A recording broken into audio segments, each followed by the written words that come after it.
La historia de Europa es extremadamente compleja en cualquiera de sus épocas o regiones en la que se la estudie.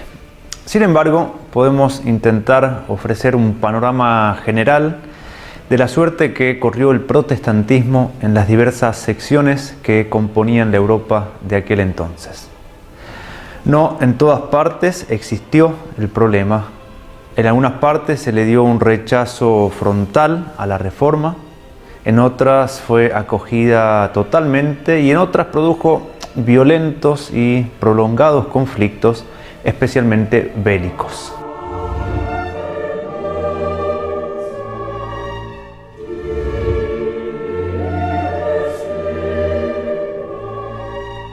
En primer lugar, indicamos las iglesias cismáticas orientales, en las que la reforma no tuvo ninguna chance.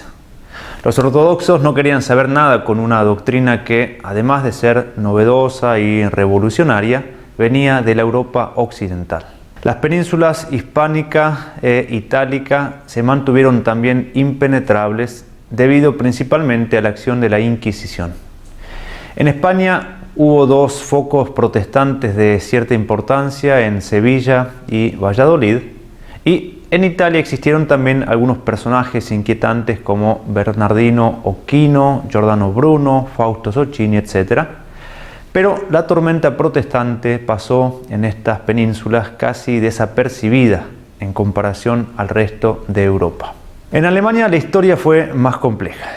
Más que a Alemania hay que referirse al Sacro Imperio Romano Germánico, que fue un imperio conformado por una multitud de principados y reinos grandes y pequeños y muchas ciudades independientes.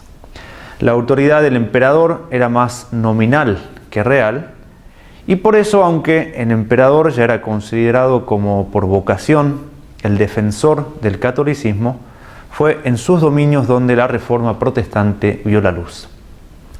Luego de la protesta de Lutero, de las primeras disputas teológicas y del edicto de Worms en contra de Lutero, se dan una serie de conflictos que llevan al emperador a aceptar en la Dieta de Spira de 1526 el principio cuius regio eius religio, por el cual se establece que la religión oficial se definirá según la religión de la autoridad de cada principado.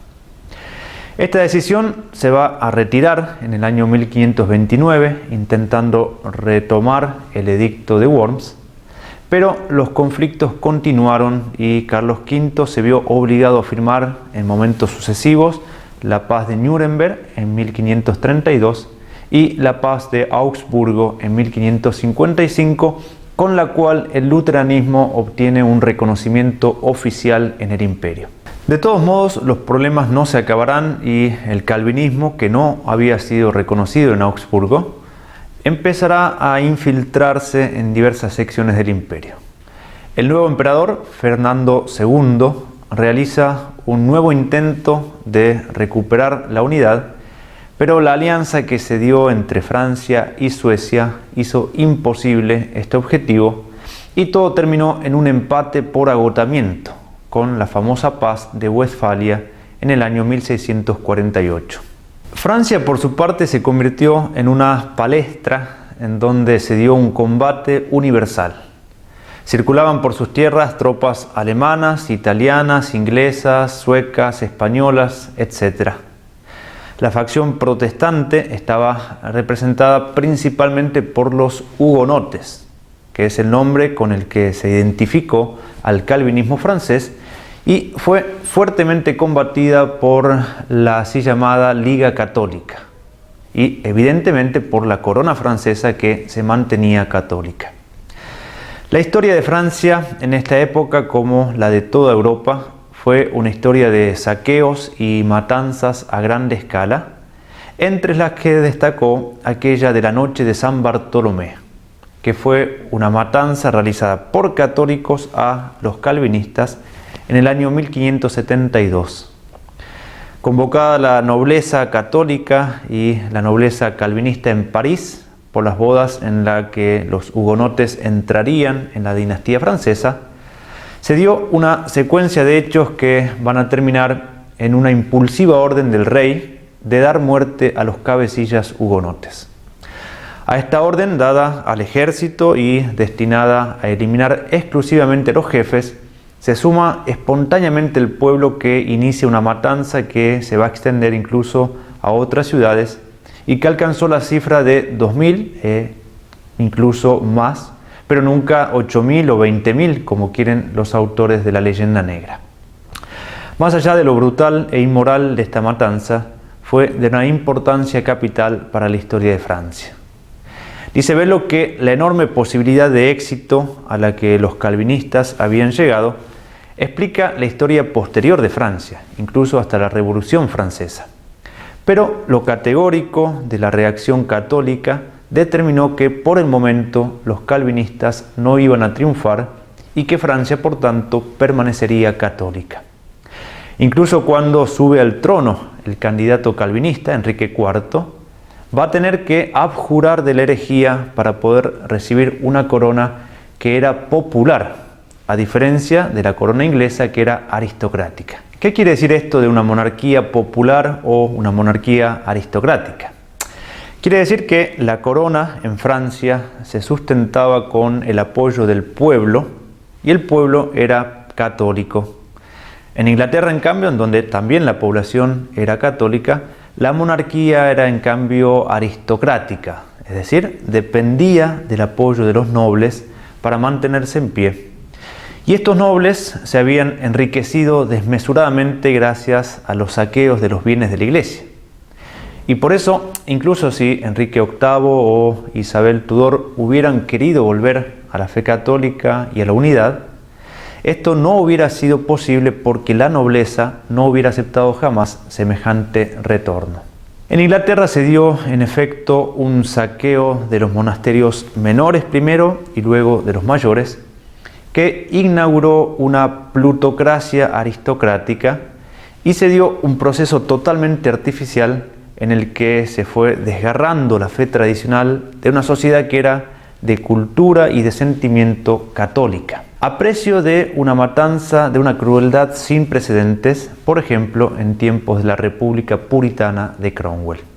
En los Países Bajos, que incluía la actual Holanda, Bélgica y parte del norte de Francia, y que en ese entonces estaba bajo el dominio español, se dio un proceso de disolución iniciado principalmente por una política impopular y desacertada del monarca español Felipe II y por la intromisión de anabaptistas, luteranos y sobre todo calvinistas, que terminó reproduciendo en miniatura lo que se dio en Europa a gran escala, es decir, la contención de los españoles, que eran los campeones de la fe, la triunfante secesión de la minoría norteña y la división del país entre dos gobiernos, uno protestante y otro católico. Estos son algunos de los hechos más destacados de este fenómeno, que presenta aspectos tan diversos y tan parciales dependiendo de la región de Europa que consideremos.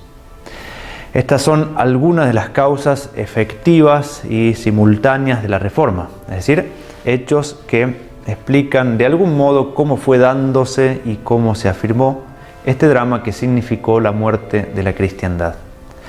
Sabemos que las causas verdaderas, es decir, las más profundas, son de orden espiritual y teológico y que por eso se nos escapan.